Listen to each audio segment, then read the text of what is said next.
Les tempêtes dans la vie peuvent se présenter dans plusieurs types. Dans cette vidéo, on va découvrir quelques types de tempêtes et comment les surmonter dans notre vie de chaque jour. Je crois que Dieu autorise toutes les tempêtes dans notre vie pour nous tester, que la source soit le diable, les gens, les circonstances ou bien Dieu lui-même. Le Seigneur accomplit certaines choses dans notre vie grâce aux tempêtes. Donc, si on apprend à reconnaître les types de tempêtes et à réagir correctement, cela nous sera bénéfique. Voici quelques différents types de tempêtes. 1. Premier type, les tempêtes à résister. C'est un temps pour se battre. Lisons la Bible dans Luc 8, 22-25.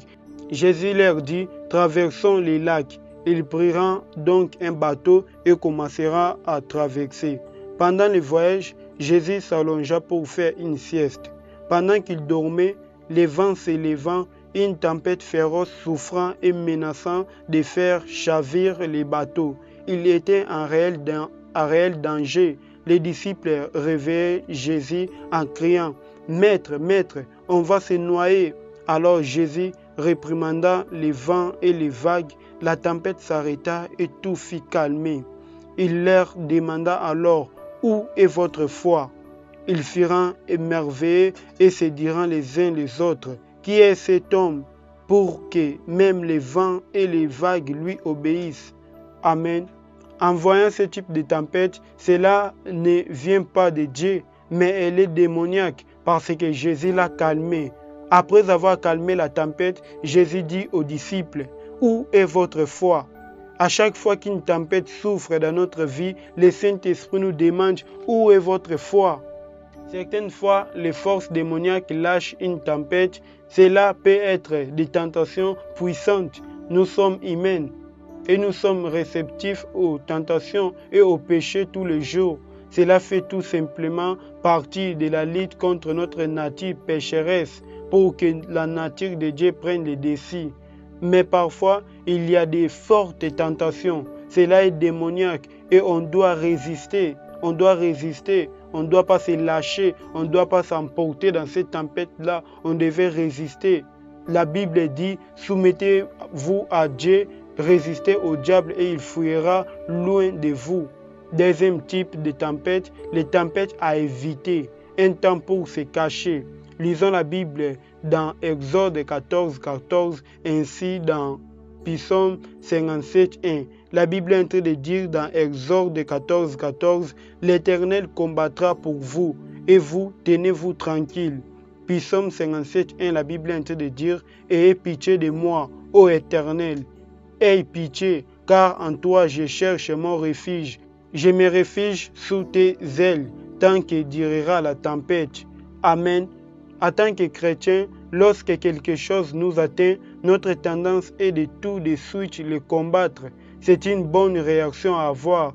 Nous devons être prêts à combattre, être pensionnés. Mais parfois, on résiste alors que rien ne se passe. Je crois que cela vous a déjà arrivé, de résister face à une chose, de résister face à une tempête, de prier, de chercher Dieu. Mais alors, rien ne se passe. Il s'agit d'une tempête à éviter. C'est le moment à rester tranquille. C'est le moment de rester tranquille. Dieu te demande d'arrêter de lutter, arrêter de courir à droite, à gauche. Calme-toi, pose-toi. Il te dit que tout ira bien. Je vais t'accompagner et t'aider à traverser ça. Restez tranquille et sachez qu'il est Dieu. Il est Dieu. Il va agir dans ta vie. Il va répondre dans ta situation difficile. Il est Dieu. Il est puissant. Il est là. Il est dans ton côté. Troisième type, les tempêtes à endurer. Un temps pour tenir ferme. Oui, un temps pour tenir ferme. On va lire Actes 27, 18 à 25. La Bible est en train de dire, le lendemain, un vent féroce continua à souffler sur les bateaux. L'équipage commençant à délester les bateaux. Le surlendemain, ils jetèrent même une partie des outils de navigation et tout ce qu'ils pouvaient trouver à bord.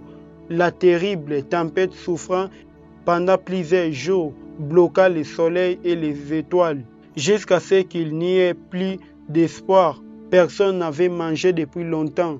Finalement, Paul rassembla l'équipage et leur dit, « Mes amis, vous auriez mieux fait de m'écouter et de ne pas quitter la Grèce.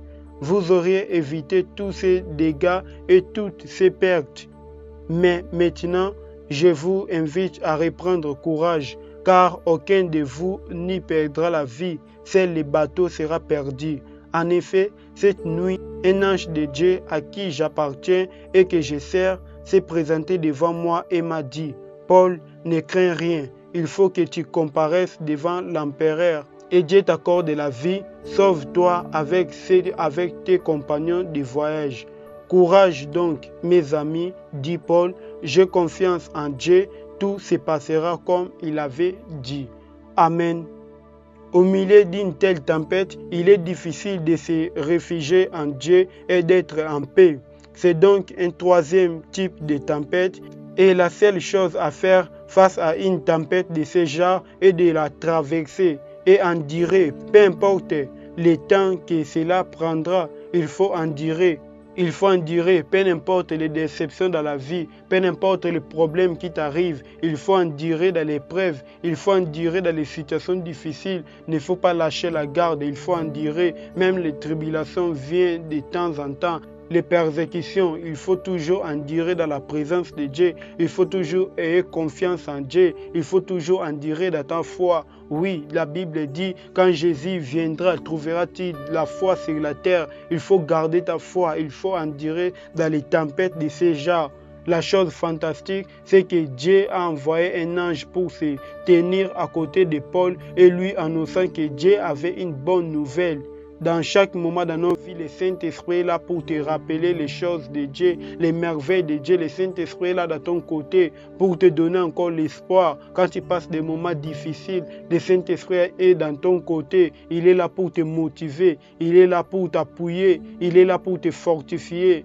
Oui, l'ange avait dit à Paul, les bateaux coulera, mais tous seront sauvés. Tous seront sauvés. Une bonne nouvelle. Amen. Pour conclure, prends courage, car tout se résoudra comme Dieu l'a prévu dans ta vie. Tout va se résoudre. Les choses que tu passes dans ces moments n'est pas éternel. Les problèmes que tu avais dans 2015, dans 2010 n'est plus là aujourd'hui. Ça va passer. Ce que tu traverses, ça va passer. Les tempêtes à combattre nous forment au combat spirituel. Les tempêtes à fuir nous apprennent à faire confiance à Dieu.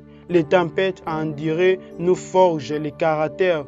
C'est une erreur que de penser que la maturité chrétienne vient en gagnant tout le combat. L'échec, la désillusion et la diversité sont des tempêtes que l'on doit endurer. Et avec le temps, Dieu les utilisera pour le bien.